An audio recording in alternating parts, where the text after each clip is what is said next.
up, surf the radio waves as we begin to burn it up. We all up in your area like landscape, definitely bringing you the power slam and pancakes. It's the mandate that you tune in. It's time to move out so we can move in and recognize that this is no illusion. I'm here to clear the air so that there is no confusion. It all started off in the book of Genesis when Jacob was wrestling with who he thought was his nemesis. And when the man saw he couldn't overpower him, he touched his hip but he really could have devoured him. And from that point, then we hear a name change, rearrange the game, so now we gotta change lanes. So I'm here to let you know it's time to listen to the Pancake and Powerslam show. Let's go! Turn it up, turn it up. It's the Pancake and Powerslam. Turn it up, turn it up. It's the Pancake and Powerslam. Turn it up, turn it up. It's the Pancake and Powerslam show. Turn it up, turn it up. It's the Pancake and Powerslam. Turn it up, turn it up. It's the Pancake and Powerslam. Turn it up, turn it up. It's the Pancake and Powerslam show. Turn it up.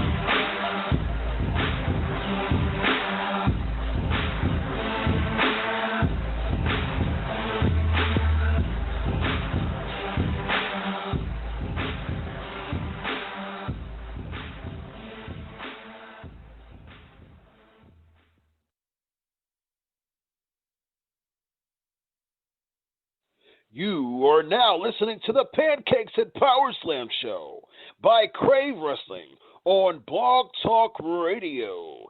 Be sure to follow Crave Wrestling on Twitter at Crave Wrestling and join the Facebook fan page Crave Wrestling. And we are live, ladies and gentlemen, episode 394. This is the Pancakes and Powerslam show.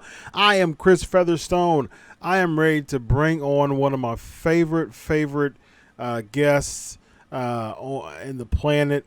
I actually got something to play before I bring him on. This is a snippet that came from my guy from a previous show, and so here we go. Before I bring him on, I'll play this for everybody. Pancake and Power Slams show. And I want to tell you something, people. There ain't a whole lot of things can be said. There ain't a whole lot of things that can be done. But one thing you can count on. It'll be on the air. It'll be on the air. And Chris will be there. And there ain't a dadgum thing you can do about it. The people on the live heard that on the actual live the actual YouTube part. For those audio wise, let's see if I can bring it up for you too. We'll see what we can do with that. All right, so without further ado, ladies and gentlemen, my guy, he is back on the air. He is, without further ado, the man, Black Bart. How are you tonight, sir? I am doing all right, brother. That's some of the wildest deadgum music I've ever heard in my life. Is that some of your doing, Featherstone? One of my buddy of mine. He's a Christian rapper. He did that for me. Man, I'm a Christian, and I ain't never. That takes it to another extreme for me. But that ain't the Bible. That ain't that ain't the Baptist hymn book. If you understand where I'm coming from. No. That was wild stuff, man. What was that you aired? I didn't get to hear it. Actually, it's loaded up, so I'm about to play it again for you and the audio. So you'll be able to hear this one. So here we go. I'm about to play it. All right, let me hear it. Here we go. Pancake and Power Slams show, and I want to tell you something, people. There ain't a whole lot of things can be said. There ain't a whole lot of things that can be done. But one thing you can count on. It'll be on the air. It'll be on the air, and Chris will be there, and there ain't a dadgum thing you can do about it. There it is. There it is, brother. I thought that's what it was, but I got your dadgum name right this time, though, didn't I? Yeah, you did. You absolutely did. Yeah, I did. But I don't know. The last time, in between now and the last time I was on your show, I just want to kind of hit on this right quick and go and get it over with. It's on Facebook or on the computer somewhere on Amazon or something. They said that they were saying that Black Bart said this and Black Bart said that about the Von Erichs, and you know, I ain't never said one word about the Von Erichs. It ain't the honest to God's truth. Mm-hmm. Okay, and I just want everybody out there to know that can hear this, that I'm not a liar. I don't exaggerate. It's the honest God's truth, or I won't touch it. Mm-hmm. I will not. And what I said was, and I mean, every one of them had their own brand of dope or whiskey or beer or any of it. Mine was beer, okay? And I love chewing marijuana, but I never, ever let it control me. Mm-hmm. I controlled it. And I knew when to say when. You understand what I'm saying? Yeah. And with you know, when we was working for Fritz and everything, we to keep our job, we had to please Fritz. Well, pleasing Fritz was pleasing the boys. You understand what I'm saying? Mm-hmm. And putting his boys over, and he paid very well. You know, he paid very, very well. I had never a qualm about that, except on a couple of shows that I main evented that I don't think that I got paid right for it. One of them being Texas Stadium, the Cotton Bowl. When I dropped the belt back to Kevin, he should have made more. But I mean, you know, that's part of the wrestling. The Vince McMahon, the Jimmy Crockett, the Ed Watts, all them guys. When you went to work for them, you pretty much knew that they were a bunch of deadgum crooks. And you went in knowing that, yeah. You know, and some was like Vince McMahon and Jim Crockett was the biggest crooks of all, but you knew that going in, you know, you knew that when you went in there, so it was no surprise when you got a payoff for $50 and it should have been $500, or when it should have been $500 or $5,000, you know, you knew that. You knew that going in, yep. So it wasn't so abrupt when it happened to you. But and you know, Kevin's the only one of them boys left, and I seen a picture of him the other day, or on Facebook when he was at him and his boys were at where the sportatorium was supposed to be, mm-hmm. and he was taking his shoes off, walking in the grass where the sportatorium used to stand, right? Well, where the sportatorium used to stand is it's paved parking area. It's no grass. It's no. So they found a grassy spot and called it the sportatorium. But anyway, you know, but he looked like he looked like he needs to gain some weight. You know what I mean? He looks sick, and I just hope and pray that there's nothing wrong with you know, nothing, that he's in good health and that he's doing good, and I wish nothing but good for the boys and I guess it's his two sons. Yeah, they're tag teaming now. Yeah, and they're tag teaming, mm-hmm. and I mean, I worked against them down on the Texas coast at a big show we did down there. probably work with him again as a manager in a manager situation. But that's the only way. I wouldn't want to get in the ring with him by no means. There's some studs. Yeah. Yeah, some studs. But they and they try to turn stuff around on and I know this is a live show, but Linda, you need to go get the cat. and I'm sorry. We left the door open, and my cat's going in there to eat the birds.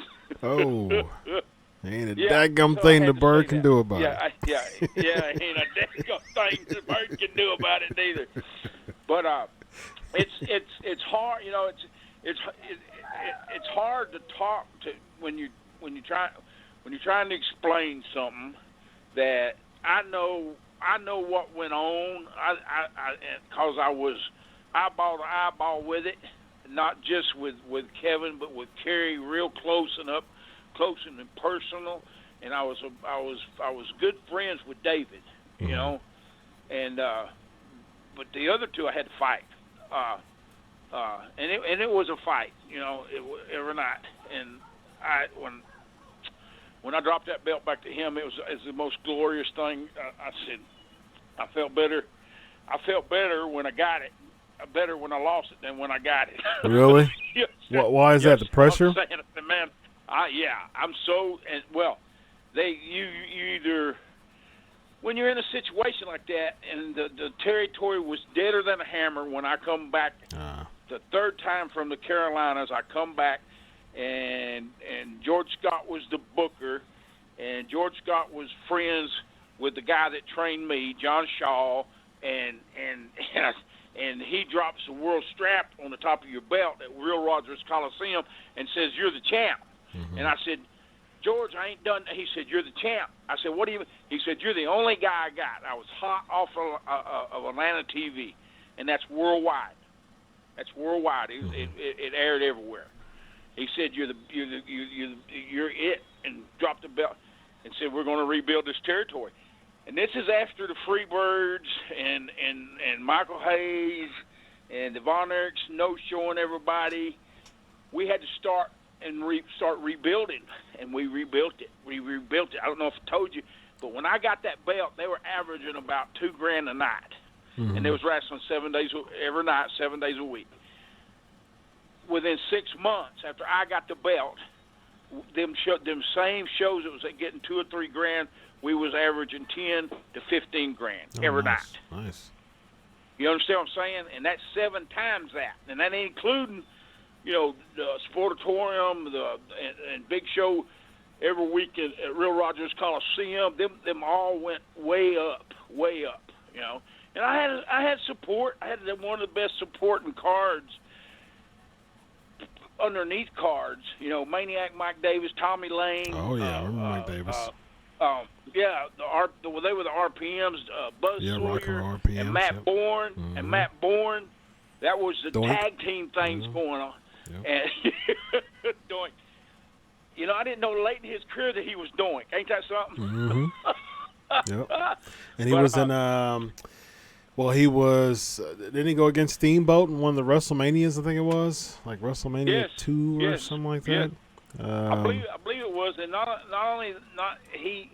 me and him didn't see eyeball to eyeball till late after I had retired. After he retired, right before he died, me and him got to know each other real well. Oh, really? And one heck of a guy, man. And then he was dead, and I said, well, all these years I knew him, but I never knew him. And when I got to know him, he the next couple of weeks he died. I said, well. Dadgummit, he picked they was inducting me into one of these local wrestling Hall of Fame things, just around here local, and but it was kind of a big one, But Matt gets my hat. Well, my hat has been like in the top of the closet, and when you ain't a whole lot you can do when that hat. As much as the boys done to that hat, during my career, they weren't a $400 Stetson, but you can't wash it, right? And it really stinks. Well, he goes over where my table is, where I'm sitting. When I leave my hat there, when I go off to do something, he comes back and he's got my hat on. And he's wearing my hat, and he gets up and he starts wearing my hat all around. I don't care. He can wear my hat all he wants. I said, I don't care. And he comes back, he put it down. He said, "Whew, man, that thing stinks." I said, well, you wouldn't steal it, and you'd ask a question every now and then, But yeah, he was going to steal my hat, but it stank too bad, and he brought the dadgum thing back, And I said, well, Matt, leave other people's stuff alone. Something, I don't know what it was, but and Buzz, the story on Buzz was he owed the wrong people a lot of money, and I honest to God believe they said he OD'd, That's another one of them guys that OD'd that's done dope his whole life, but in his life he ODs, Don't make no sense. But anyway,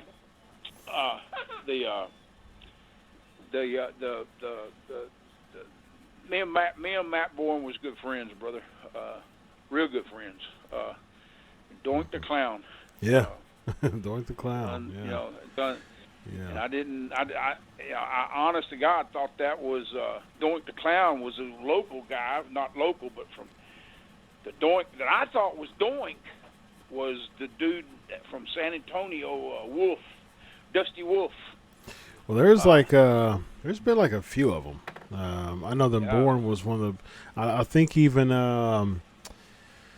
Brooklyn Brawler. Really? Yeah, Steve Lombardi. I think he was one of them too. No. Yeah. If I'm not mistaken, I think Lombardi was one of them too. The chat room's lit right now. I'm sure that they can vouch for that. But I think brother. I think Lombardi was one of them. Yep, Steve Lombardi, and Steve Kern was one of them too. Steve Kern, jump. Yep. Wow. Yep. Wow, unbelievable.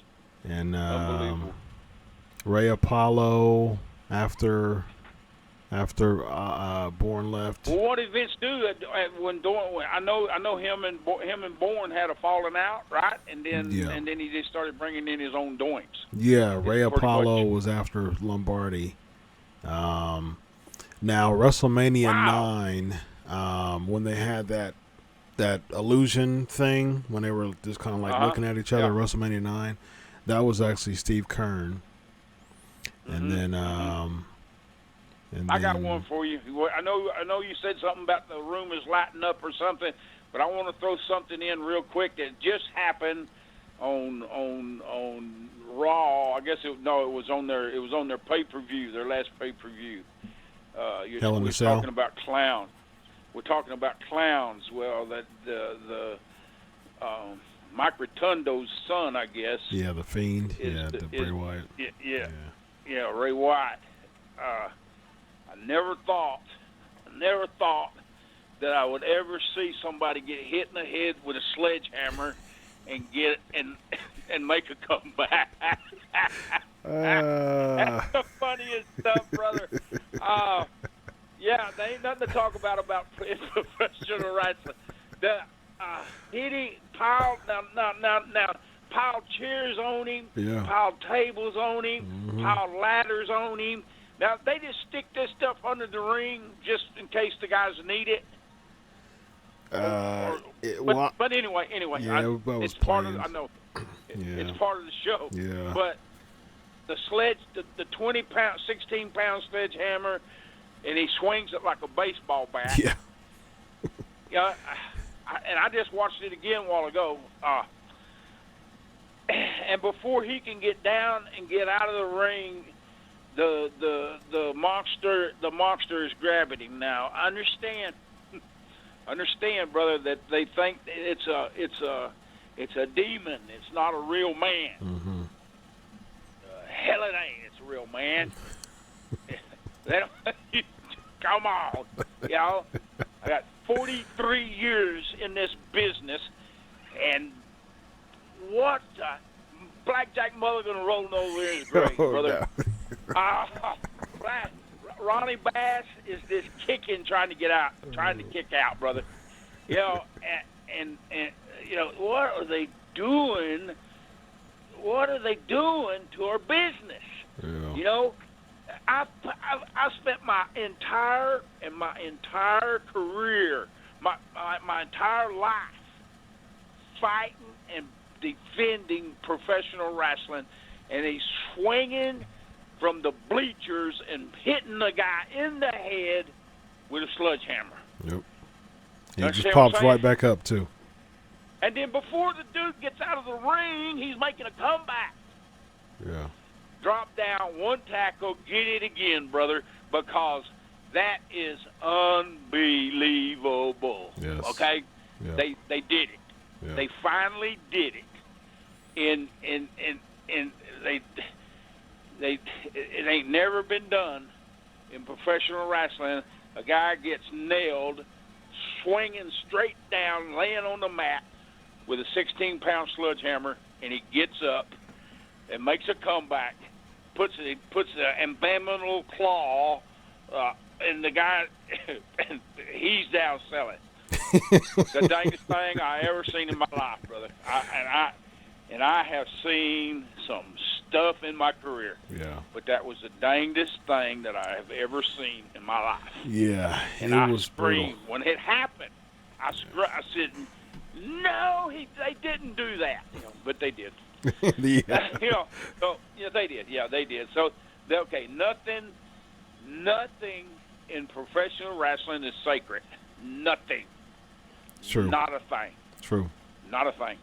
And then in the next match, dropping the Texas compactor, bam, and rolling and kicks out the whole night. It don't mean nothing. I did a show 2 Saturdays ago. It was in Overton, Texas. I don't know if y'all didn't know nothing about it, but I managed my nephew, my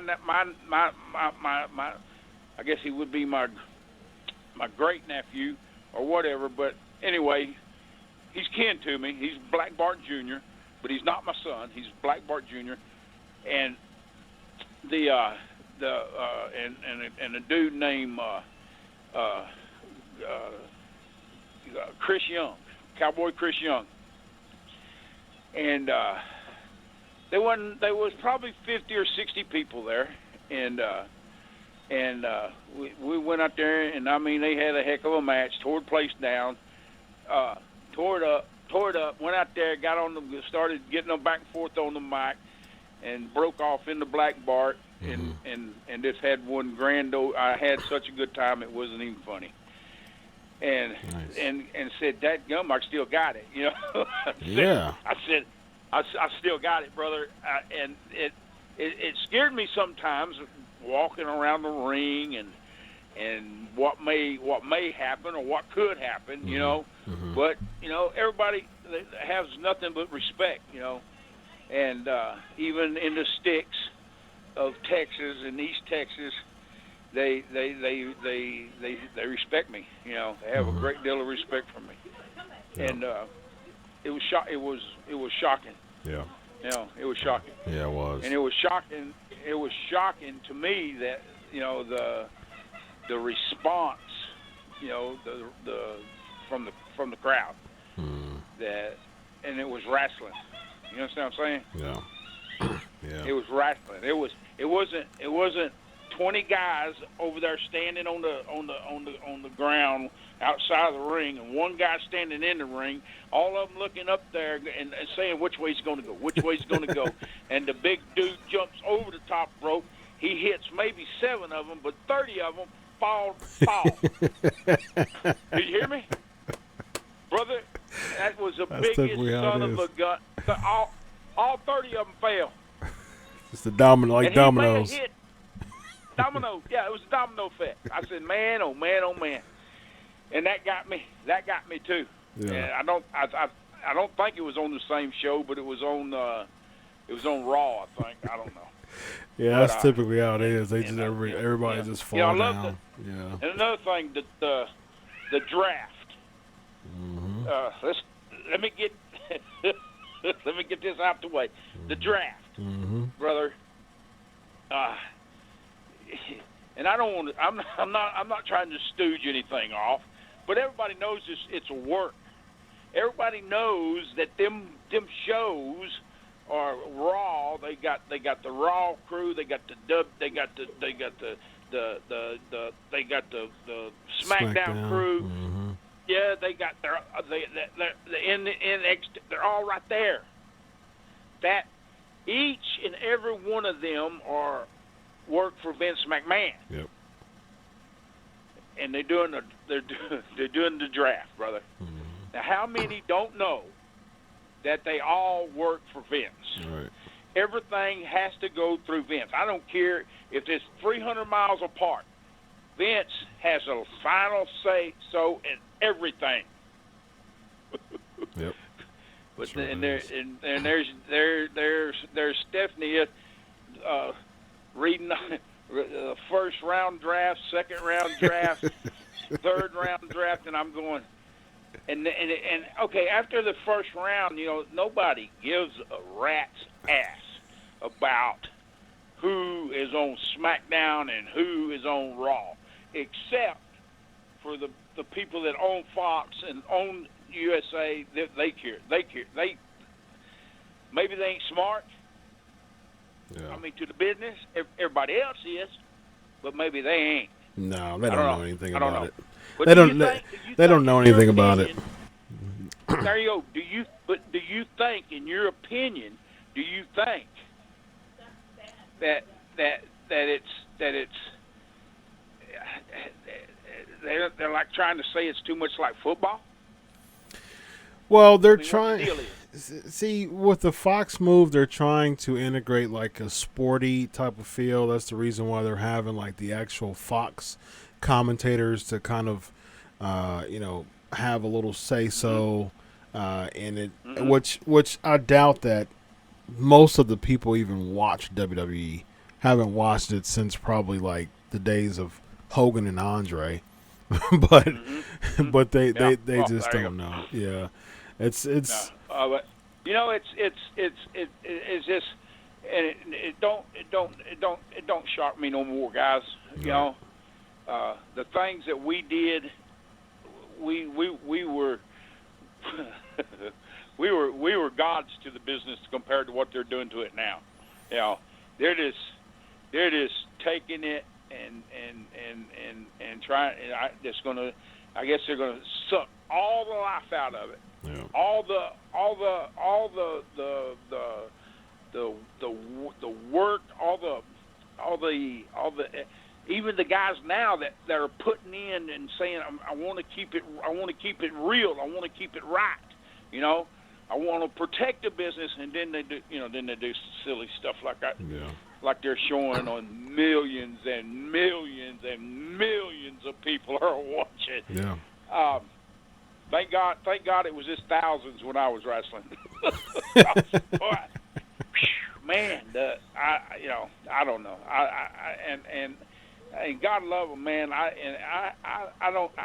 have never, okay, and I'm going to try to explain myself. I have never, if I was going to a show and I was getting $500 for that show, and Ron Bass was going to the same show in the same tag in the same match I'm in, and he was getting $5,000 for that match, I would not hold it against anybody. You understand what I'm saying? Mm-hmm. Because I made the deal for $500. Bass, smarter than me, made it for $5,000. Yeah. Never have I ever, and that's what. But the guys today, the guys that, what do they work 13 times a month? Yeah, about 250 to 300 days a year now. A year now, and there's 365. 55 or 56. 365. No, buddy. Well, we work we work all them days, and then we would work Twice on Sunday. Twice on Friday, twice on Saturday. On Wednesday you could. Myself, I have had up to 8 matches on Wednesday. Wow. Night for Vince McMahon. Oh my goodness. 8 jobs. Were him showing me that if I would have come up there when he wanted me, I would be making millions. You understand what I'm saying? Mm-hmm. And I finally, the 9th match come up.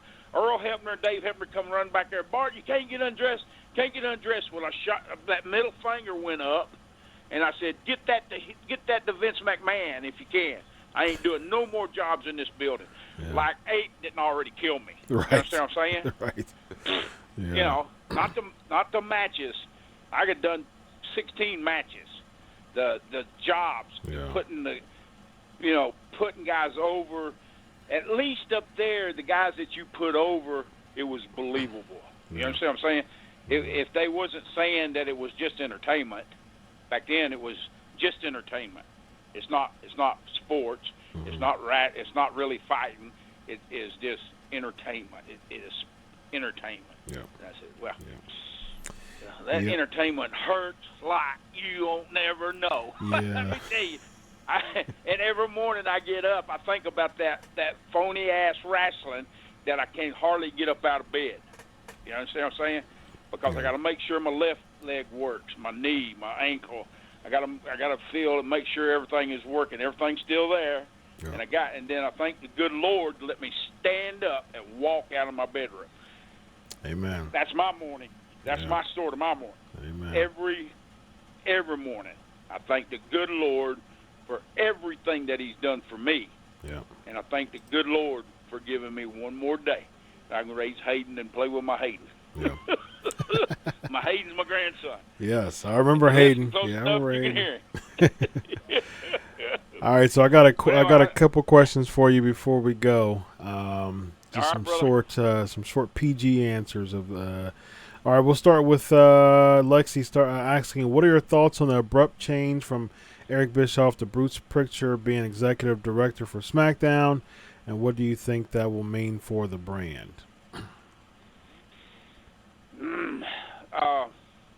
That information came out today. I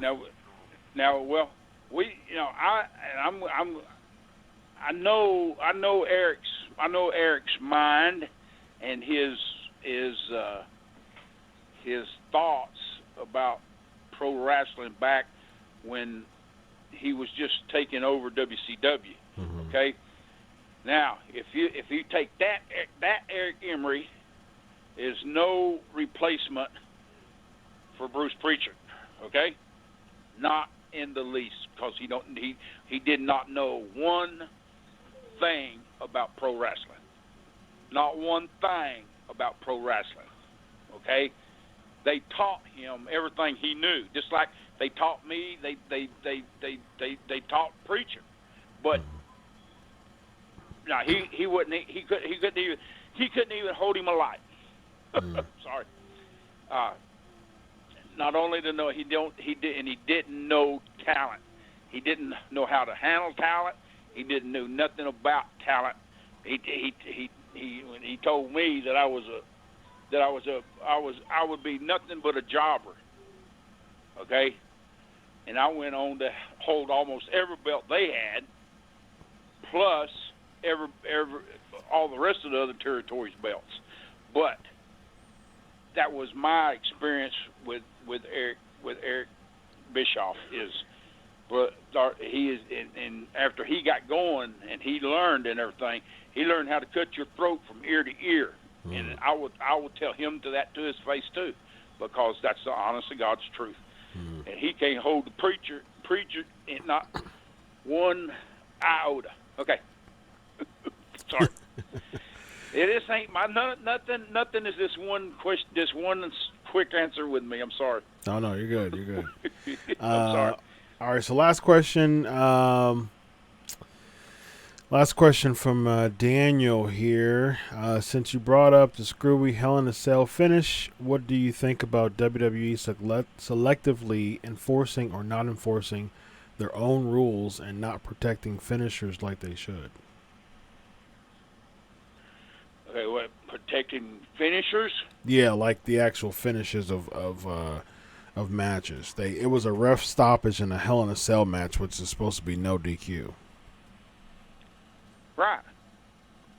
And what'd they do? Yeah, they stopped the match. It was a referee stoppage. They stopped the damn match, and before he could get out the ring, brother had his finger crumbed in his mouth. Yeah. The reason I asked, I want to make sure that, you know, because the terminology, like the finisher, the finish to us, to me, in my terminology of wrestling, it means, like, my finish was the Texas Compactor. Yep. Okay. Nobody now. Hulk Hogan had a deal where he went off the top rope, off the second rope. I went off the top rope and called it the Texas Trash Compactor. Okay? Mm-hmm. That was my finishing move. That was my move that if I dropped that on you and you kicked out with me on top of you, I had two options, to take an ass whooping or give one. Okay? Mm-hmm. To me, the word, that's what finish means to me. I understand it.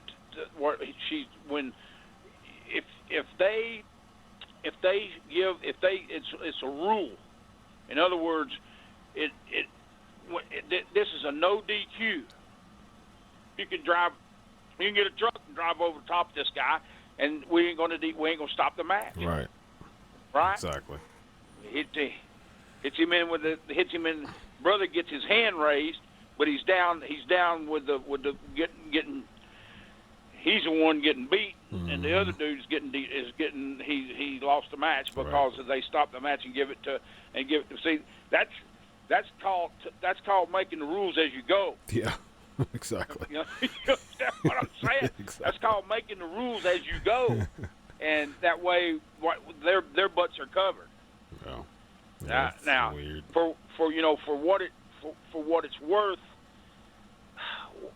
Why did he even hit him in the head with a hammer? He doesn't drop the house on him. Right. Go get out the ring, and let the guy kick out of all of that, which is something that is going to be completely unbelievable. No, we got to hit him in the head with a sledgehammer and make it look so unreal that it ain't real. Right. It's not real no more. Yeah. It's not real no more. It's not, two guys. Two guys get in the ring, and they got to have. They're going to have a finish come up with machine guns using blanks and shooting each other. Right. That's where you going? Right. I mean, where are you going? Exactly. How are you going to top braining somebody with a 16-pound sledgehammer? Right. I want to have a wheelbarrow bring a big old anchor here with a wheelbarrow. Bury him in a slab of cement. Right. The casket match, but use cement. They probably already done that. But unbelievable. I agree. Unbelievable. Yep. I mean, I've seen two or three things. That. I don't know if this has been since the last time we talked, but I've seen two of their top girls, Becky and Charlotte Flair, which I know Ric Flair real well, but they done something that and Charlotte completely missed, and Becky went like you drove a truck over her. And I said, brother, with everything else going on, that wasn't nothing. Right. That wasn't nothing. But if we would have done that, if we had done that right there with what them girls, we would have been fired. Yeah, that's a good point. We would have went back to the dressing room. They told us pack our bags and leave. Yep. They don't care how much money they got invested in your gimmicks and in your pictures and your everything. They don't care. Mm-hmm. You're fired. You're out of here. If you said the F word or grab your privates, you was fired. Yeah. Now, oh my God. Now, but I pride myself. I say some cuss words, but they're not God's name in vain. They're not. I'm trying to get across a point that I'm so stupid I have to use language that my daddy used. Okay, to get it across, and to try to make people understand that what's going on now in that ring, and you can call it finishers, not protecting their finishers, not protecting the finish, that you can ad-lib and you can do whatever you want. See, and I'm going to say this before we go, if I got time. Go for it. When I walked in a building, put my bag down, first thing I demanded is to give respect. I said to give respect to every swinging hammerhead in that dressing room. And when I sat down, I wanted that respect back. Mm-hmm. That's called giving respect. Okay? Now, no matter what everybody has done in that dressing room, they still got my respect because they are booked and they're in that dressing room. All right? Now, as a couple of minutes go by, 30 minutes goes by, I say, hey, that guy really didn't deserve my respect. Maybe because he's green. Maybe because he's just an idiot. Maybe just because he's a jarhead. But that's called giving and taking and finding out where you get the respect from. Yeah. And the whole key, if they don't get back, if they do not get back, and I said it a while ago, one tackle, drop down, get it again. Arm bar, hammer lock, side headlock, front face lock, slamming in the back, slamming in the front, and go back to making this real. They're gonna turn around just like WCW did, and they ain't gonna have a ring sitting up out there. You understand what I'm saying? They ain't gonna have no people flooding them buildings. Vince McMahon used to pay $14, $15, $2,000, $3,000 in tickets to fill it up, and then they wouldn't come, and he would still have empty seats at a live show. You understand what I'm saying? Yeah. So he had to start moving them all down to the ringside. You understand? Mm-hmm. That's where it's going. That's what our the business that I give my life to, and I still will give my life for. And two is professional wrestling, and I'm not talking about 13 guys down there on the concrete, and another guy jumping and hitting 3 of them and knocking 15, 20 guys down. And they're standing out there in the catch position. Yeah. Come on, big guy. Right, come on. We're going to catch you. Right. Yeah, come on. We won't let you hit the ground. But that gummit, if it don't, leave the high flying to the high flyers. Yeah. And leave the whooping, beating, bloody pups and bruises to the bruisers that know how to do it. Yeah. And get it back to weight, brother. I'm telling you, and the territory that does that. Listen to what I'm telling you, because there's TV. There's I don't know. Vince McMahon don't own all these TV shows, does he? I know he NXT. NXT. He owns NXT. Mm-hmm. He owns Raw, SmackDown. US. He owns Fox. Huh? Raw, SmackDown, and NXT. Right. Now the other ones that are upcoming territories. Soon, if they keep TV, and we got one with James Beard here right here in Texas, they're trying to crank up, and Tom Lance, that they're trying to get cranked up. They just done a TV taping. I'm supposed to be at the next TV taping, and Lynn Denton, the grappler, he's involved in it. And if mark my word, brother. Chris, mark my word, brother. If they will come full circle and go back to wrestling, and I think you know what I'm talking about. Are y'all there? Yep. I thought maybe y'all hung up on me. Oh no, you're good. You're good, man. If it'll come when it comes full circle, them territories are going to get big enough and bad enough, maybe take on Vince again, and maybe take some talent from Vince, make it more competition, make it more like it used to be. When I started, there was 40 territories you could go make a full living in, make it anywhere from $900 to opening the card $900 to $1,000 a week, and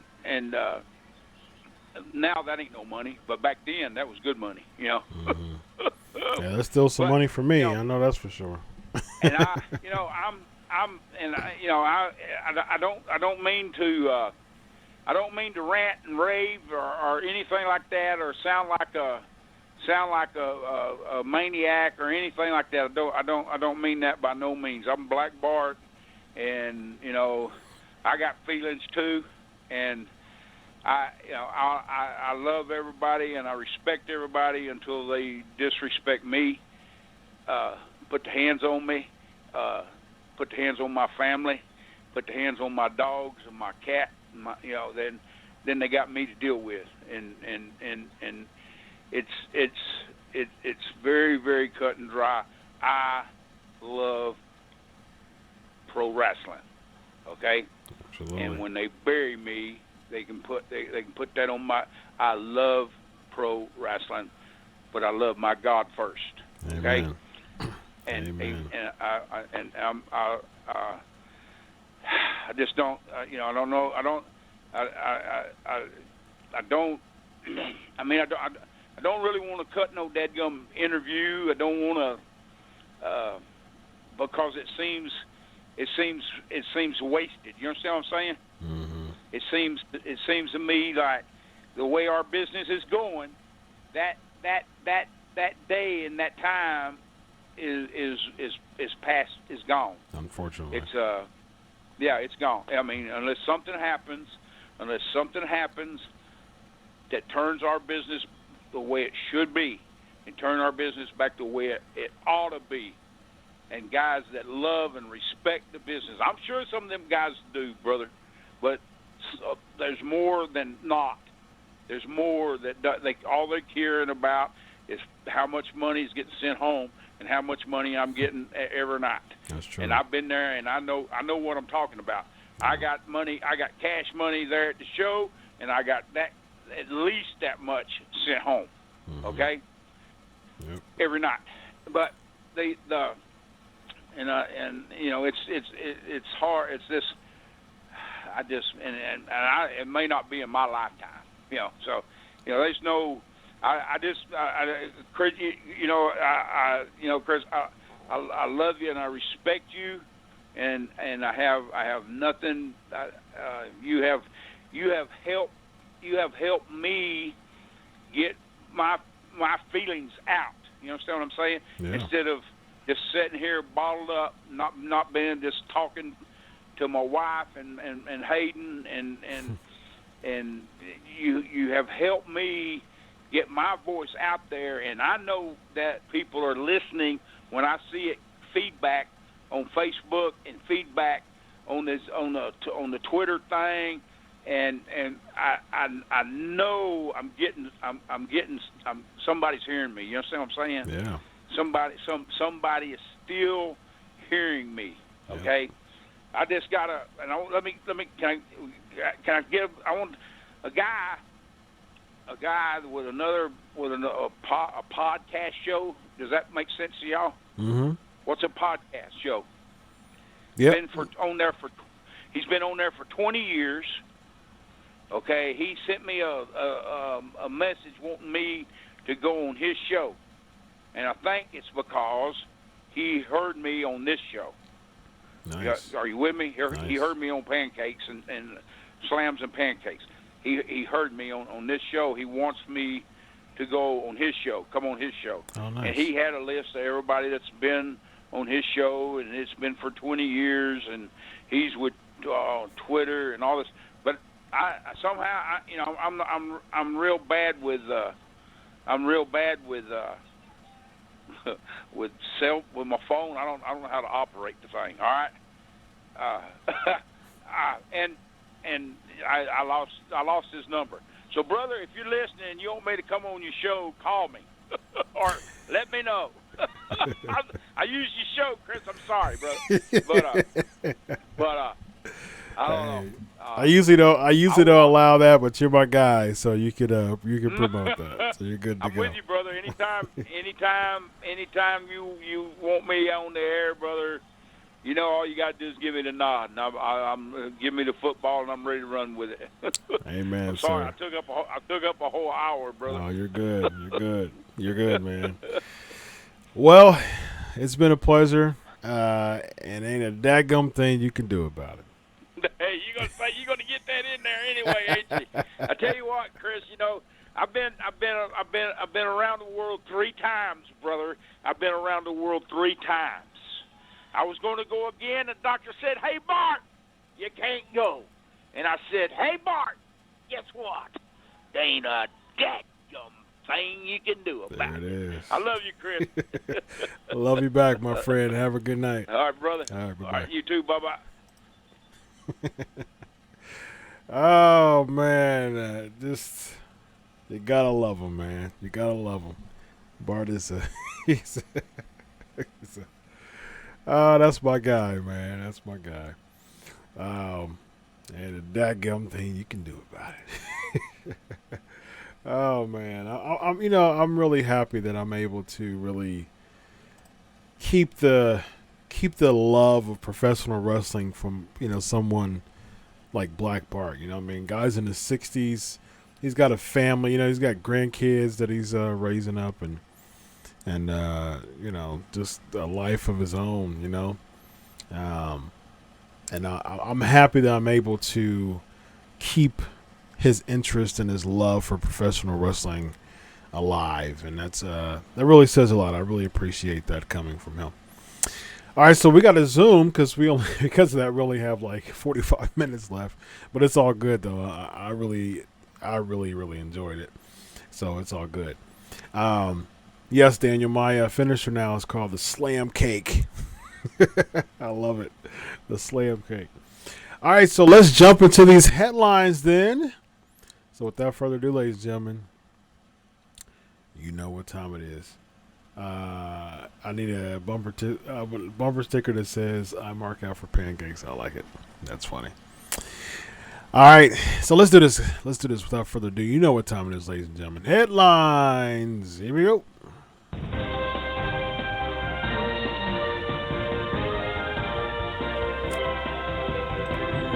All right, let's start off with Eric, or as Vince McMahon would say, Eric Bischoff, and Bruce Prichard. Before we go into this, I'm bringing in my guy, co-host with the most, Evan Tech Proud. Hey, yo. Hey, yo, and the daggone thing you can do about it. Daggum thing you can do. Slam with the slam of submit, feather stone feather again. Black Bart returns. Yes. Black That's my Bart. man. Yeah, Love. You can't mess with Black Bart's cats or his dogs or his grandkids. That's right. Daggone it. That's right. He will get you in a Texas trash compactor if you mess around with him. That's for sure. All right, so first trivia question. Here we go. Who did the Steiner brothers beat to become WWE Tag Champs? Who did the Steiner brothers beat to become WWE Tag Champs? Mo says that Bart is the best guest on this show. That says a lot because I've had 150 guests, over 150 guests on this show, and 12 of them have been WWE Hall of Famers. So, one of these days I have to figure that out. I don't know. I don't even know how much I'm at now. Last time I checked, that was around the 150 mark, and that was like a about a year and a half ago, maybe.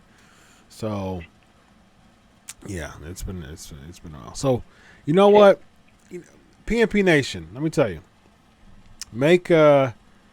just make my day, okay? Make my day, and just go through the Pancakes and Powerslams archives. Count all the guests. Now, don't count multiple interviews from the same guests, okay? Count one guest. Just count one guest as one interview. Now, I've had multiple interviews. I've had hundreds of interviews. Like, I've had, I think JTG has the record. I think he's at like 6 or 7. Ken Anderson's like at 5 or 6. Sean Devari's like at 5 or 6. And Marty Elias is like 6 or 7. So those are like the top 4, I think. And then you have like the 2 to 4 club, which is like Greg Gagne. I think he's been on like 3 times. Jim Brunzell like 2 or 3 times. My dude Lance Archer. Well, by the way, new IWGP United States champion. Major shout out to Lance Archer. We had a conversation about his promo. Giving him too much time to look up the answer. Right, that's true. That's true, GHP. So let me hurry up, and it's Money Inc. Money Inc. So I think Mo got it right first. Yeah, but I'm really long overdue, man. Long overdue. Lance Archer has been killing it. He's been killing it in New Japan as a singles competitor this year. He did well in the G1. Good dude. And beat Juice Robinson. I watched King of Pro Wrestling this weekend, and it was actually a pretty solid show. I actually enjoyed it. Okada versus Sonata was really good. What else did I liked? I mean, it was a solid show. I enjoyed the 6-man. And so Hiroki Goto. Looks like we're gonna have Hiroki Goto against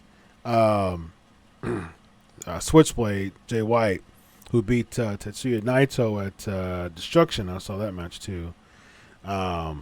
So he's the Intercontinental champ. So it looks, but the thing is, it seemed like he was teasing Tanahashi too.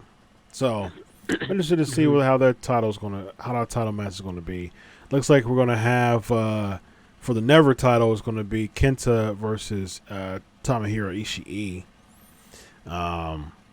And yeah, that's a good point, Daniel. People laughed when I said Sonata was gonna break big. He's facing Okada now. That's a good point.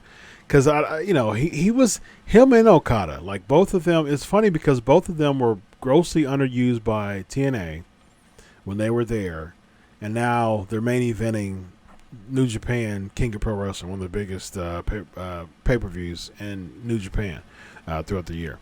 So that says a lot. And Okada is the greatest. I mean, he's just about there because he's still young, and it's crazy. He's done so much, and he's still so young. But man,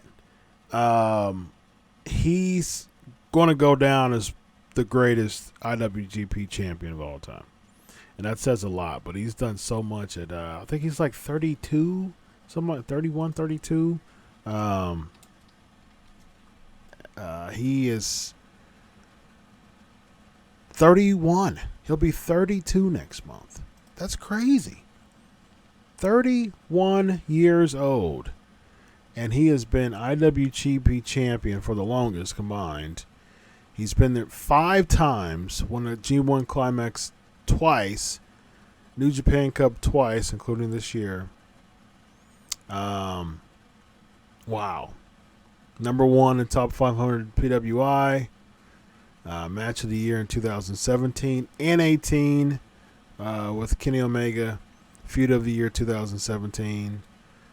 Bunch of Tokyo Sports Awards. Just incredible, man. Just incredible stuff. 5 times the IWGP champion at only 31. And his first win was 2012 when he beat Tanahashi. I remember they kind of did that with they were doing that kind of angle with Jay White when Jay White was like a young upstart. Gato turned on Okada to go with Jay White, and they were kind of plugging that because Okada made the shock of beating Tanahashi for the title, his first one. So in 7.5 years, he's won the title 5 times, and he's had the title for over 300 more days than number 2, which is Tanahashi. More combined offenses. He's number 1 in combined offenses, which is 29. And he's had the title for over 1,700 days altogether. Absolutely incredible stuff, man. And I was actually there. And then, let's not forget his 2-year reign from Dominion to Dominion. From Dominion 2016 to Dominion 2018. 2 years that he was champion. Absolutely incredible stuff. And that is the only person who's ever done that. The longest single reign of all time. That's Muta had it for 400 days in 92 to 93. And then Hashimoto 367, so about a year. Hashimoto had it again for 489 days in 96. So that was big. So yeah, man, good stuff. Yuji Nagata had it for 392 in 2002. Yeah. Then Brock had it for about 9 months, a little over 9 months. And Tanahashi had some lengthy wins too. And then Muta had it back 252. Tanahashi had it 404 before losing to Okada, so he had a very lengthy run in 2011. So. But 720 days that he had the title straight. That's incredible, man. It's absolutely incredible. So yeah. So with Bischoff and Prichard, so Bischoff is gone from the company completely. WWE made the announcement of him being gone from his role as executive director of SmackDown, which only started in July, so 3 months. And it really just, from all the reports that was going on and stuff, it never really seemed like they allowed Bischoff to really get some steam rolling. You know what I mean? Like, it was clear that Heyman took over, but there was still, like, I remember there was a time where it was weak that he was not going to start until a certain pay-per-view, like after a certain pay-per-view, and then he still was kind of like a waiting game. And I think Meltzer said that a lot of times he was just sitting back there doing nothing. I don't know how true this is. Eric actually confirmed with me. I texted Eric, and he confirmed with me. He confirmed with me that he's gone from the company. Then I started seeing reports that that WWE made a statement that he's gone. So he actually himself confirmed with me via text. And so it was, I don't know, but I still don't know why, he's gone. I mean, it's just a weird thing. Prichard's a good replacement. I mean, I will say that. Prichard's a Vince guy. I mean, he was his whole, he's got a podcast talking about how, all the times he was under Vince, and for all those years. So it was easier. Yes, easy pick. Easy pick to run SmackDown. But I don't know, man. I wish the best for Eric. I know that some people don't have anything. Some people don't have positive things to say about him. Like Bart's my guy, but he didn't have positive things to say about him. I would understand because he was, he wasn't used. He wasn't used. Yeah, Greg Gagne, he's my guy too. He doesn't have positive things to say about him. I was gonna say based on his relationship, from a business standpoint, from a wrestlers and booking and stuff like that, I can understand. I've heard a lot of things. I can, I would believe that they're true. I mean, Bischoff has even said that he's made some stupid decisions. But I want to say, from a personal standpoint, Eric Bischoff to Chris Featherstone has been nothing but respectful to me. And and that says a lot. He's Eric Bischoff. He's most likely future WWE Hall of Famer, one of the most controversial names in the past 20 years, one of the most known names in the past 20 years. Hundreds of interviews, thousands of people he talked to in the wrestling business, ran a whole company, WCW, and man, just been nothing but respectful to me.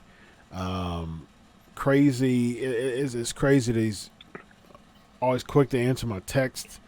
Been on my show twice. Been nothing but respectful to me. So, from a professional standpoint, as far as my relationship with Eric Bischoff, A+. So, I wish him the best. In that regard. I don't know what happened backstage. I'm not sure. I don't even want to know. But to me, he's been nothing but respectful, and that means a lot. He actually called me a pro today.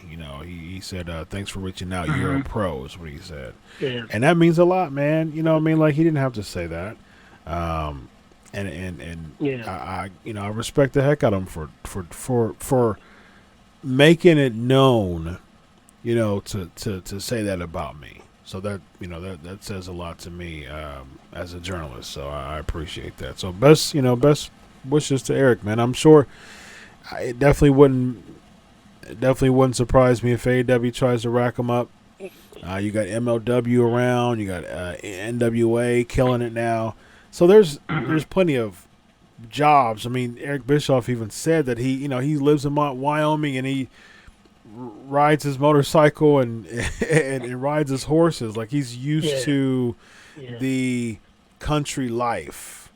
You know what I mean? So it was a whole different ball game for him. I'd imagine the money was probably good, which is probably why he went. I'm not quite sure 100%, but he's told me that he doesn't desire to go back into like full-time wrestling life. No. And that's what he did. And so it must have been it must have been a really, really good offer for him to do that. But I'd imagine now he's probably like, man, that probably wasn't a good move for me anyways. Back to country life, so I can just relax and ride my motorcycle, down a horizon on the country, in Wyoming. So I don't think he's going to lose much from this. Yeah. I can attest everything you're saying. Excuse my voice.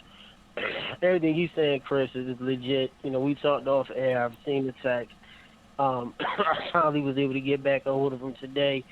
And all you can say is when we work with the boys and they call you a pro. Yeah. When they do your show and they say, I've had Bischoff on my show 3 times and we interviewed him a 4th.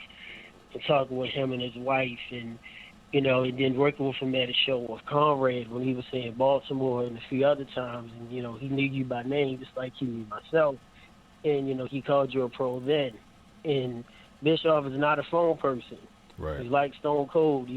So Bischoff will text you that today, which you talked off air, and getting back in contact with me today, and knowing him for a good 2 or 3 years, and not saying that we're best buddies. Not saying, we do this and that, but he knows us for being the pros that we are. That's a great thing. Yeah. So you only can go, anybody listening now, if you want to start your own radio show or podcast or anything that you do, you go by how they treat you. Yep. And like Chris said, professionally, he's been great to Chris. Professionally, myself, Evan, to Bischoff has been nothing but great. He's texting me when my mom passed away 2 years ago. We talked, he checked up on me. We can only go by that, how they treat us on a professional realm. He wasn't my booker, he wasn't my boss, he wasn't my, executive VP, he was Eric Bischoff. He was a guest on our show. Yep. He talked to us off air. He's been great. Yep. So exactly. We can say the same thing about Russo. Say the same thing about a bunch of other people in the business that everybody got heat with this one or that one. Hey. Yeah. Same with Meltzer. Meltzer's been the same way to me. Yeah, Uncle Dave. Nothing but respect right, for me. Yep. Right. So, of course, you do your show and you have a spiritual backing and you have the Lord in your life. People are going to treat you well. Amen. Treat everybody else well. It's none of our business. Yeah. So, and I've almost traveled all 50 states. And I was in Wyoming 2 weeks ago on business. And I've been to Connecticut. Two totally different worlds. Yeah. So, and it also shows WWE, this is a bad PR move. Talking to one of the people I saw earlier. And it shows they were greedy. They snatched up Bischoff. They snatched up Prichard when AEW saw AEW couldn't get him. Yep. And now Bischoff is gone. He could work on the schedule. Hey, he still got the mindset. He still is the only man to have defeated Vince for them 83 weeks. 83 weeks. Say what you want. He's the only man that's done it. Yep. And WWE was in tremendous trouble back in them days. Yeah. So give him his props. And I said this even before you and me, Chris, talked to him, had him on our shows. The only one that can say it, he got a good mindset. He was trash to WWE now. He can be somebody else's treasure. Mm-hmm. And we'll just see what happens. Indeed. Absolutely. Maybe he'll go back to Impact. No. Yeah, he don't want anything to do with that. That's for sure. You don't want that, right? He don't want anything to do with that. No, I'm not gonna let you kill my creation again. I'm gonna kill it. Me in the NW.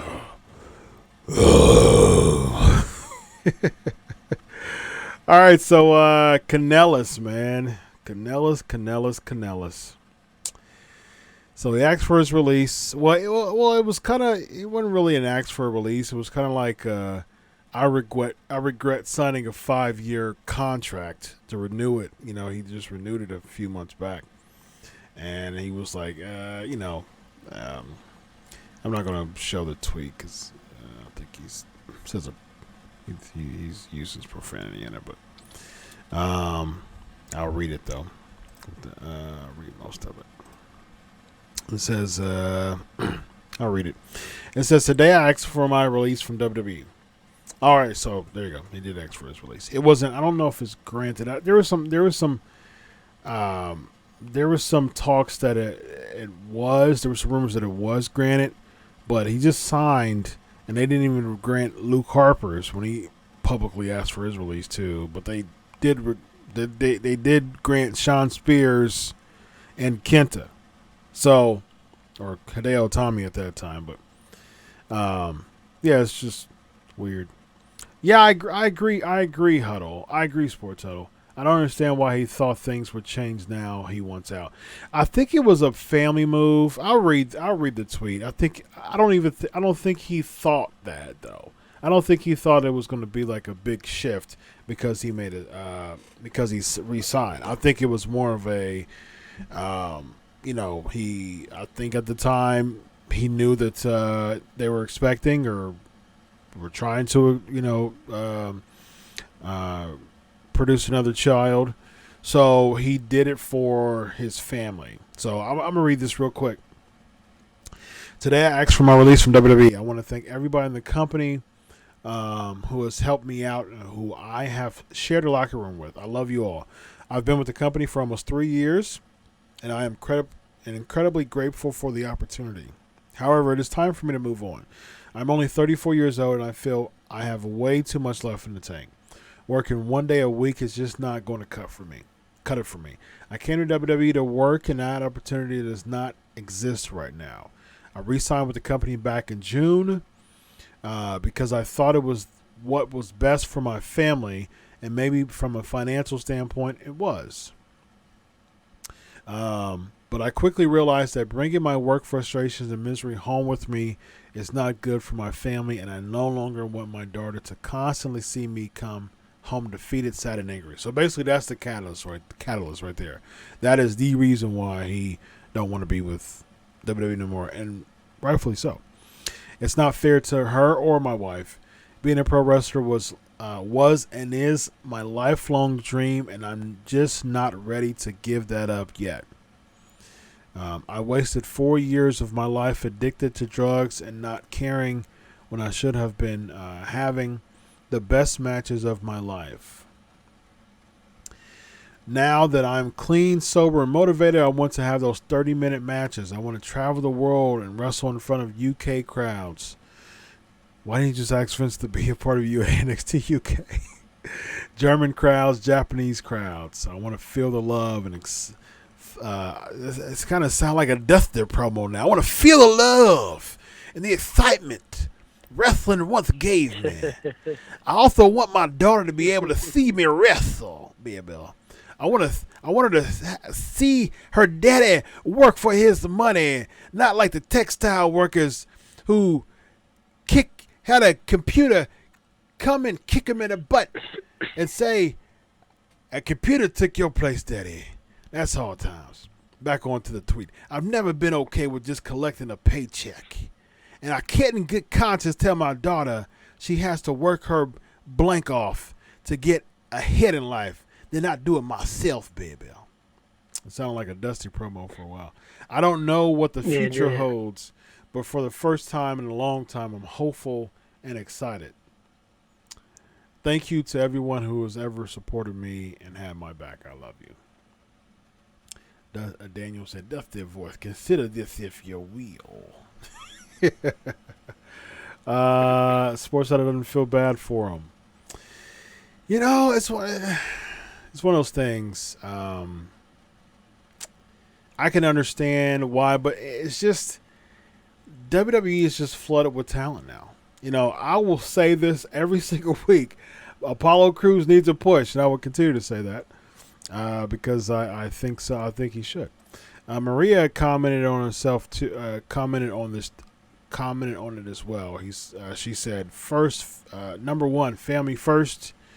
Number 2, I love and support my husband. Number 3, I make no apologies for either of my pregnancies.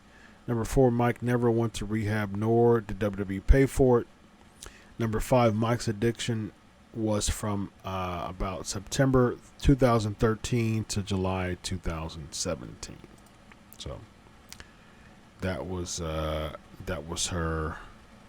And she keeps going. She says, 6, we debuted in June 2017.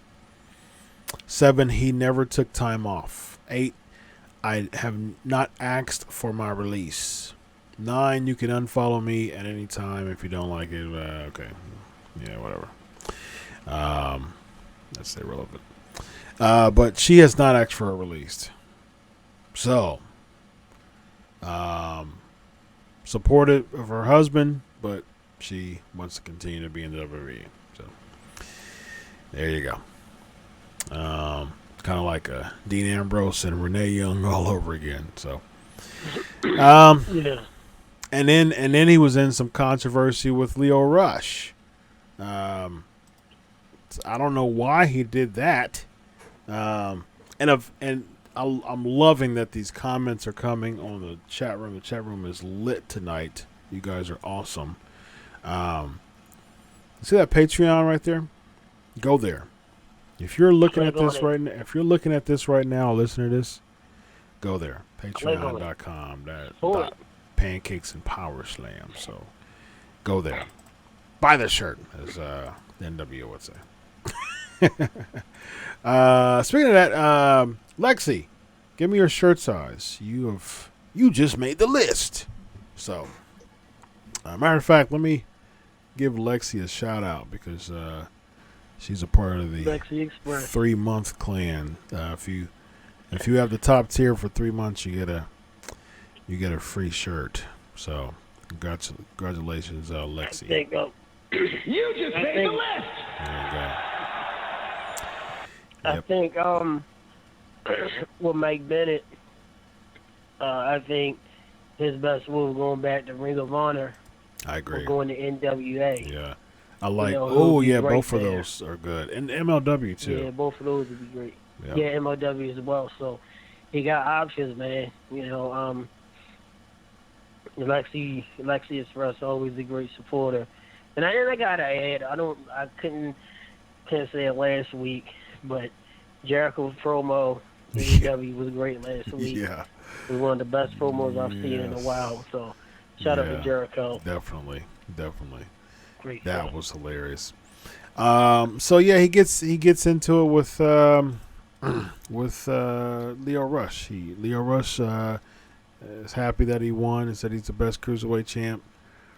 And so basically, he says, I wrote an article about it, so I'm gonna pull it up here. Yeah, email me you're welcome, Lexi. Email me your shirt size so you can get your shirt. As soon as I pull up the article, all right, so okay. So Rush says he's the best cruiserweight champion, and Kanellis wrote it.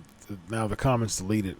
He said, "You won 2 matches. Chill out. There's an entire roster of cruiserweights that were grinding and working their blanks off for our brand, while you were sitting at home for bad behavior. Let's not act like you weren't gift wrapped the cruiserweight championship." I'm like, what in the world? Like, why? Why would you even do that? But, Leo Rush has the gift of gab, and he says, You're right. You're right. I was home, reflecting on my past and how I can get better. Getting back on a positive road to become a champion, literally and figuratively. Spending time with my children that are actually mine. I get your anger. Trust me. Win a match first. Maybe we can talk later. Lashley. Man of the hour. Got him.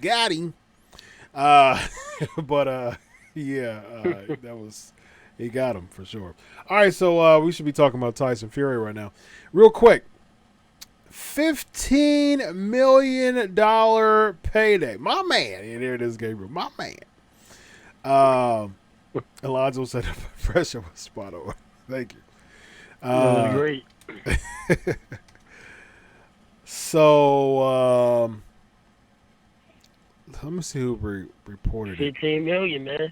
Let me see who reported 15 million. So I can give credit to the sauce. Let's see. I forgot who. Let me make sure I find the sauce. Just to be respectful of the sauce. I thought I saw it. Okay, I think it's funny. Yeah, what's 15 million? Go for it. What's funny? Now I got it mixed up with Kane. I was going to mix it up with Kane Vasquez, but 15 million Brian Fury. I mean, I keep saying Brian. I'm thinking the second. I keep messing up early. Not Brian Fury. Shut up the second. Tyson Fury. Tyson Fury, yeah. 15 million for a match. Yeah. Isn't that crazy? Yeah. Tell you guys. So Alex McCarthy of TalkSport has he tweeted about it. So yeah. And people that may not know, shout out to the Nationals. Finally make it to the World Series. Shout out to y'all. Speaking of Cardinals. Oh, okay. So Daily Mail reported it initially, and then TalkSport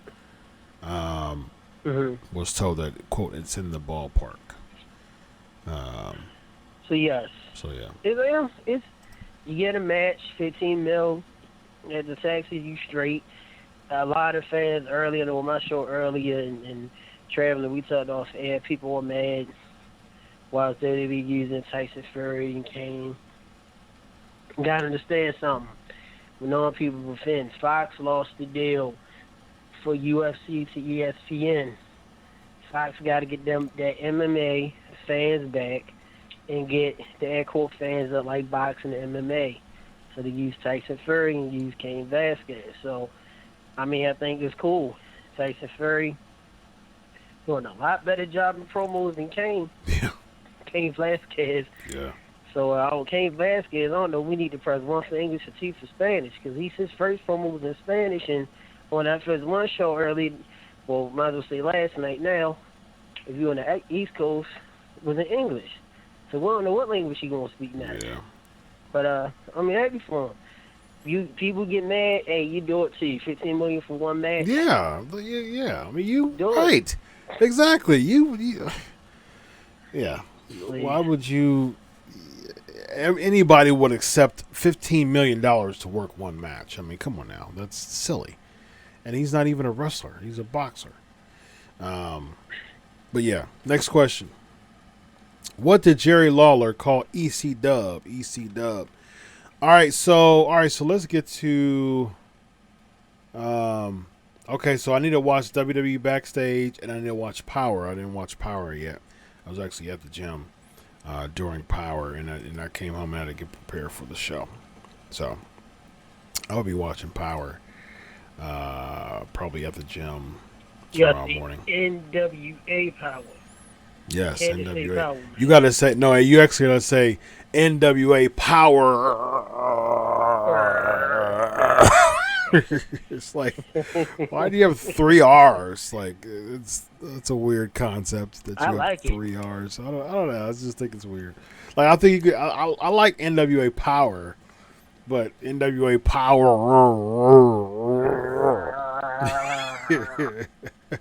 You're imagine Vince McMahon, NWA Power. Yes, XFL. Right. Speaking of XFL, the answer is extremely crappy wrestling. Good job, guys. Speaking of XFL, hey, Cardale Jones going to the DC Defenders.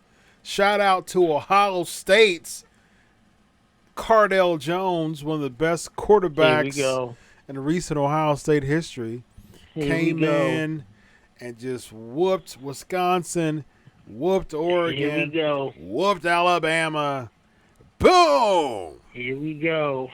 Oh, here we go. I gotta take this from there. Hey, he went to. I think. Moa. Went to the DC, so he was representing Washington. So, man. Why isn't Ohio State number 1? What's that? Why aren't they number 1? You say? Ohio State still is not number 1. Because LSU, Bama's overrated like they are every year. And then, Alabama's good. Alabama's one of the best ever, dynasties ever. Nick Saban's probably the best coach of all time. Probably Bear Bryant's up there. Woody Hayes is up there. But Nick Saban's top 5 college. He's probably top 3. So, Ohio State won it. The first playoff. Cardale was killing it, man.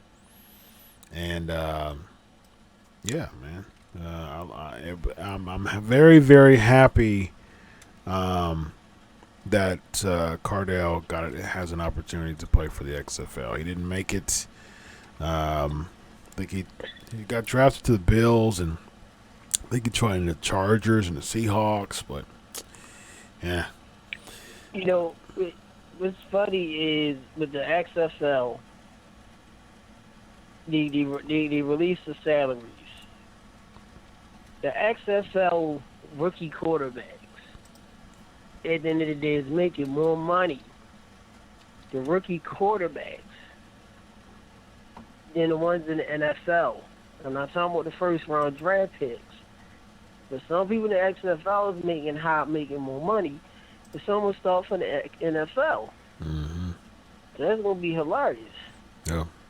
To see. So, I mean. Yep. And as we stated before, breaking news on my show firsthand. Got it from inside. Miss McMahon. I said it here. Starting in November, will not be as hands-on as a full-time role in November with WWE because of the XFL. Not saying he won't be hands-on, but he will not be full-time or doing as much because of the XFL stuff. Hence why Triple H is doing a lot backstage, and Stephanie, and so forth and so on. Broke the news on my show. I've said it on here. If you listen to it and you don't think it's legit, you got it from someone inside WWE. So, you know what's going to be funny about that, though? If he goes away and he sees those ratings drop, right. He'll be like Arnold Schwarzenegger. I'll be back. Right. Next question: who was the last AWA World Champion? All right. What are your grades on the Raw and SmackDown? Let's hurry up and do that before we get to the flavor of the week. I think the whole draft I think the draft was one of the worst of all time. 100%. Just there was no sense of competition to it. It was trash. It was just Stephanie reading drafts off a card. You had some fake war room of people getting like super pumped. Good job, Mo. Are you looking at these answers? Are you looking up these answers? Larry Zabisco. I try to bring a hard one to y'all. It's $49.99. But yeah, I mean, just you had the war room of people who had the same clothes on, so you could tell it was pre-recorded. Right, you had a dude with the face paint, and they were like, "Yeah, man, I'm recruiters, yeah." Like they probably have absolutely no clue who these people are. Oh, it's so sad to watch that. It was so cheesy. It was so cheesy, man. It was bad on both. Both Raw and SmackDown was terrible, man. It's bad. Yeah. They try to make it like the actual draft for the NFL. I mean, I know Lexi was Express was at SmackDown Live. SmackDown, the only thing SmackDown was good was Bailey with the cut, and then you improved Bailey. That's it. I wish that she would have had braids though. I wish she would have just turned it to braids. Now, it's funny because that outfit is like Randy Savage. I think Randy Savage had that at WrestleMania 8 against Flair. WrestleMania 8, yeah. WrestleMania 8, right. But I liked the song. The theme song is terrible. It's such a terrible generic player B stockpile song, like just from the stock photos of some generic techie game or something like that. It was absolutely terrible. Lexi F SmackDown for Raw SmackDown C. Yeah, it was bad. Yeah. And as a fan mentioned earlier, and as Angry Mark said earlier, and my little cousin even said this, was like, wait, Seth Rollins is a good guy. Why is he burning down houses? So, like, it was like a good guy is creating arson. Is an arsonist, right? Burning down houses, burning it down. Bray stuff, he getting burned. Orton did it to there was it at the Sister Abigail cabin in the woods, whatever that was. Yeah, terrible. The fun house was burnt. It was horrible. I mean, Raw was bad. Yeah, it was bad. And in SmackDown, besides Bailey, was bad. Yep. Sure it's sad, and it's sad because I'm saying this. We're both professionals. We can take we both get paid to cover wrestling. I get excited on Wednesdays. That's it. Yeah. Friday, okay, whatever. Mondays, Raw. Wednesdays, like, cool. It's AEW. It's NXT. I'm sorry, Tuesdays as well, because you have NWO Power. Yeah. Power. AEW does. That's it. Yeah, I agree.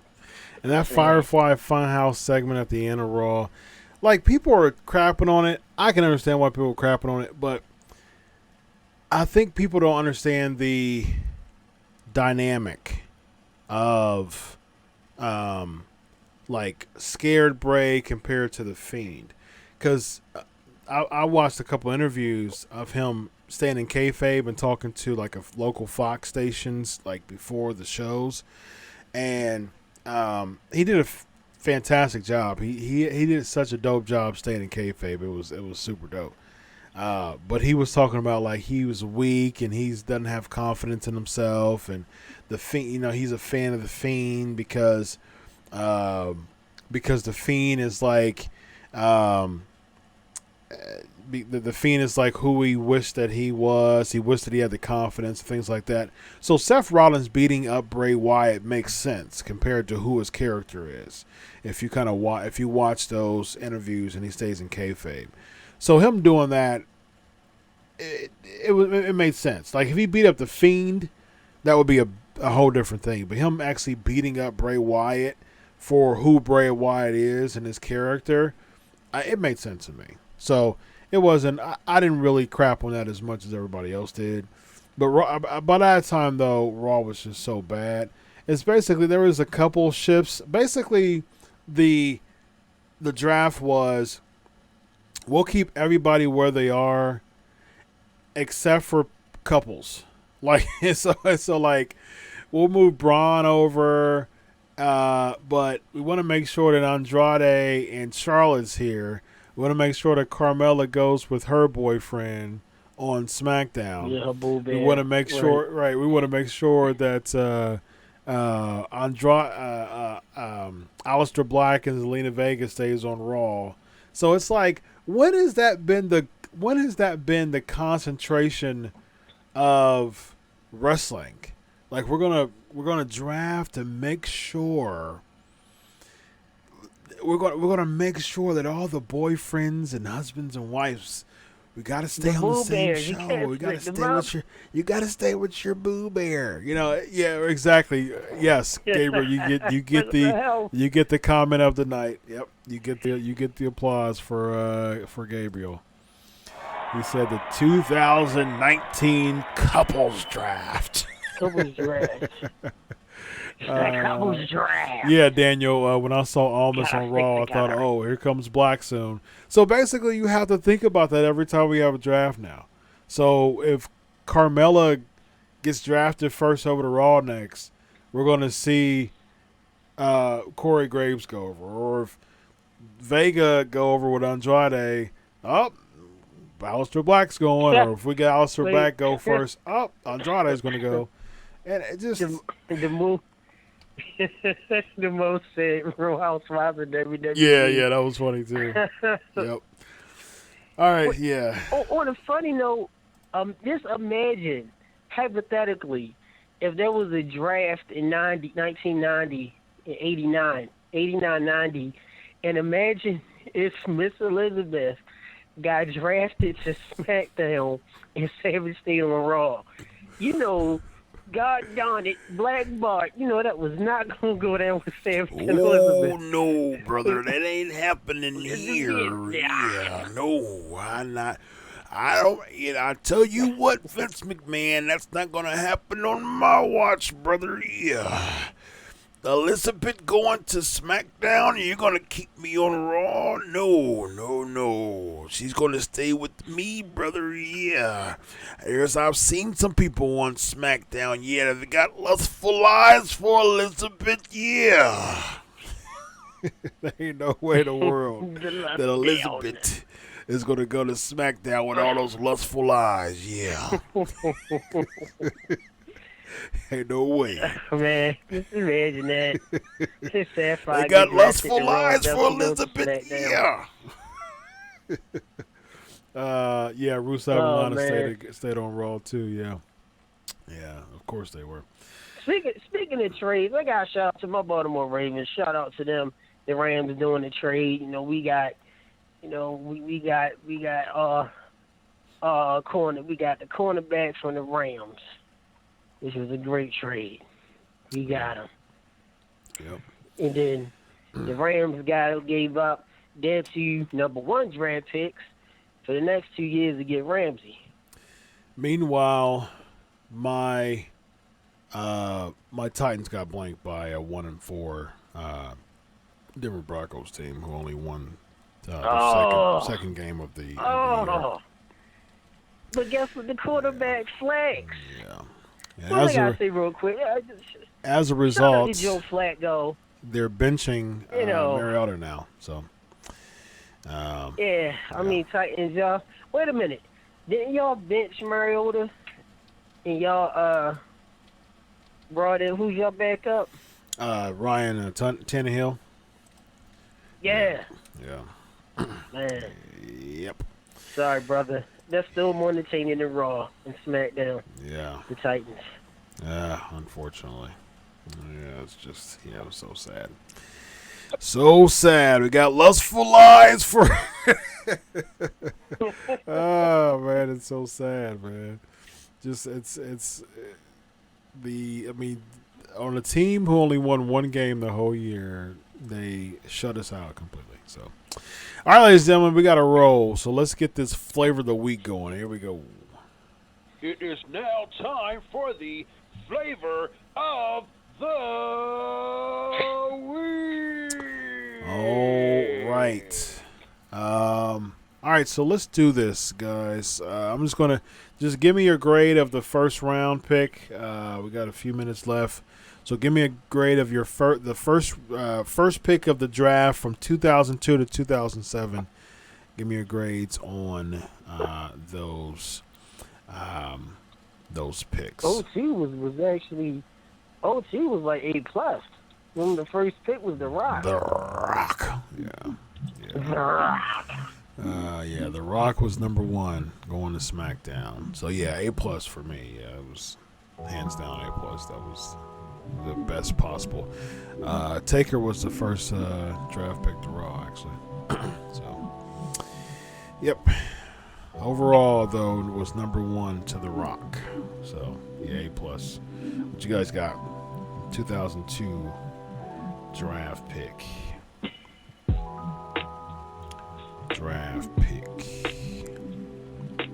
2002. All right, A+.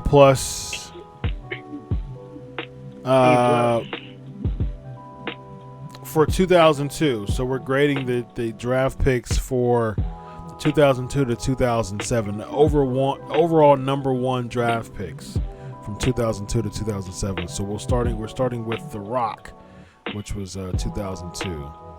So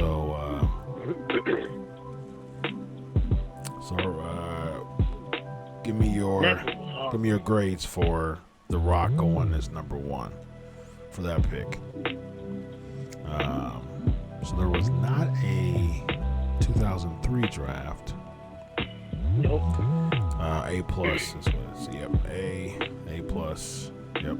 I agree. 2004, the number 1 overall pick was René Dupré going from Raw to SmackDown. Yeah. F. Evan says. René Dupré, the French tickler. Forgot about him. Yeah. Dancing Dupré. Yeah. The French tickler. All right, what do y'all give? F. Gabriel says, yeah. Unfortunately, that's I would agree with that as well. F-, the leader says. Yeah, so that's pretty much of a consensus there that it was A for The Rock and then F for René Dupré. John Cena goes to Raw 2005 that was draft. a good one. B+. Yep, I agree with that. I say Mo says A++. I would say B+. For 2005 too. B. Huddle says yeah, because that was his first. I think that was the year he won the title, if I'm not mistaken. Was that WrestleMania 21. What's it? Was it 21? He beat JB Ilzel. And then Batista won the title from Triple H. Yep. Alright, so yeah, B+, A Gabriel, B+. Yeah, that stupid spinner title. So the 2006 was the ECW draft. So RVD went from Raw to ECW. And that was it. So and then Kurt Angle went to ECW. I remember that. So basically they picked one person from Raw and one person from SmackDown. Just to ECW to kind of beef them up. So at that time, 2006, RVD to Raw.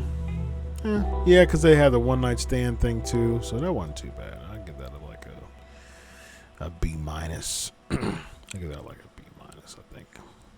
Yeah. All right. So the last one is let's see. 2007. Yeah, B- Gabriel, deleter B. Yeah, makes sense. 2007 was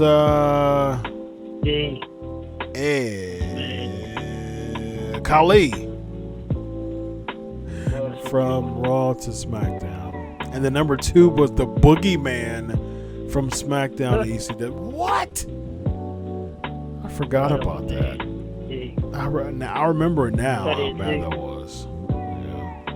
And the Raw got their first pick was Booker. That was actually the best one out of the 3. Wow. See, F, D, D-, a bunch of F's. Amo. Huddle says D. And then keep trolling. Yeah, you're trolling. Yeah, that was definitely. I give that a D-. He said that's for Booker T. Yeah. Oh, that was for Booker T. I'd do it for you. Yeah. But Khali was the overall first pick, and that was I give that a D-. Yeah, that was pretty bad. Unfortunately. Wow, that's crazy. They really had a lot, and they had a lot of stock in Khali, man. So they wanted that Indian flavor, that Indian reach, like they did with Jinder, and yeah, it was quite odd. All right, ladies and gentlemen, this has been a fantastic show. I really had a great time talking to my guy, old Black Bart. And ain't a dadgum thing you can do about it. I'm gonna watch some wrestling. Catch up today, watching Power, and I think I'll watch AEW Dark too. And of course, yes, Gabriel, you're listening to the smooth sounds of Chris Featherstone. Oh yeah. But yeah, I think that was. I'm gonna make it even smoother for you, actually, Gabriel, since you like that smooth feel. I'll watch Dark. I'll watch, of course, tomorrow AEW Dynamite and NXT. I've been enjoying NXT lately. So Daniel says, when you come for the pancakes, don't forget the butter, or else Dr. Chris will hit you with a diamond cutter.